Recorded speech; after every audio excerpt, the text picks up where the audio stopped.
Have you ever received a wonderful surprise and a bit of good news?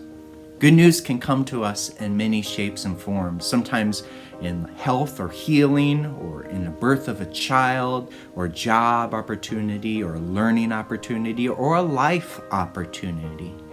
When a surprise comes our way, our hearts are full of life and full of joy. But what if I told you that today, in this season of Lent, God holds a surprise for us? It's funny, most people don't think of Lent as a time of surprise. They often think of Lent as a season of burden and sadness. But, truth be told, God has a surprise for us this Lent. And Jesus teaches us what it looks like to be receptive to the surprise that God has for us. This morning, I want to share a few words from Jesus' teaching on the Sermon on the Mount. These are often shared on Ash Wednesday, and I am going to be reading from Matthew chapter 6, 1 through 4, 5 through 6, and then also 16 through 19. Jesus says this: "Beware of practicing your piety before others in order to be seen by them. For them you have no reward for your Father in heaven. So whenever you give alms, do not sound a trumpet before you as the hypocrites do in the synagogues and in the streets, so that you may be praised by others. Truly I tell you, they have received their reward. But when you give alms, do not let your left hand know what your right hand is doing, so that your alms may be done in secret, and your Father who sees in secret will reward you.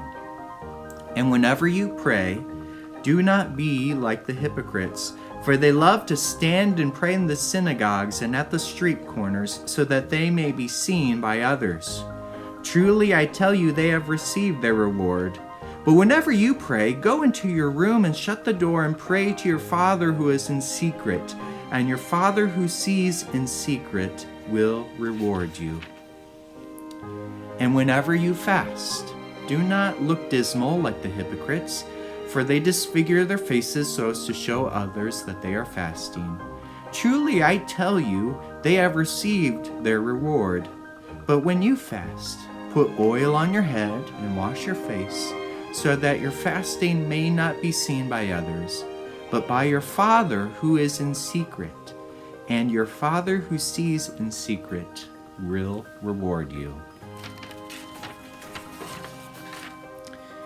There's a surprise in each three of these spiritual practices that Jesus mentions: in alms, and in prayer, and in fasting.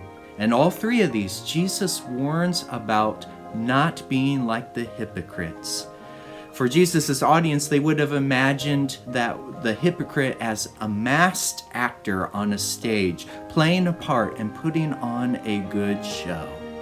In each of these three practices, there's a temptation to receive their reward now, to win people's acclaim, to win people's applause, and to win people's approval. But you know, cheap tricks get you cheap rewards, and both are false. It's a temptation for all of us. And that temptation is to hide from that which is real and that which is true. We would rather distract ourselves with falsehoods than to face what is real. But Jesus, in all three of these things, invites people into where there is reality, in the secret, in the presence of God. And so Lent asks us to cut through the distractions, to remind us of what is real, and to even remind ourselves that we ourselves are human, that we have mortality, that we are dust and ash. And in that reality, we become vulnerable with God.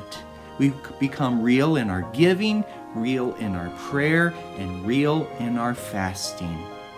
So this season is a season to let go of the distractions and to open up ourselves to surprise, which the surprise of Lent is that there is a surprise in truth about ourselves, truth about our world and truth about God.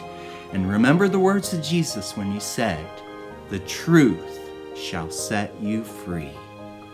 Ponder these words as we now enter into the season of Lent. Thank you so much, and may God bless you this day.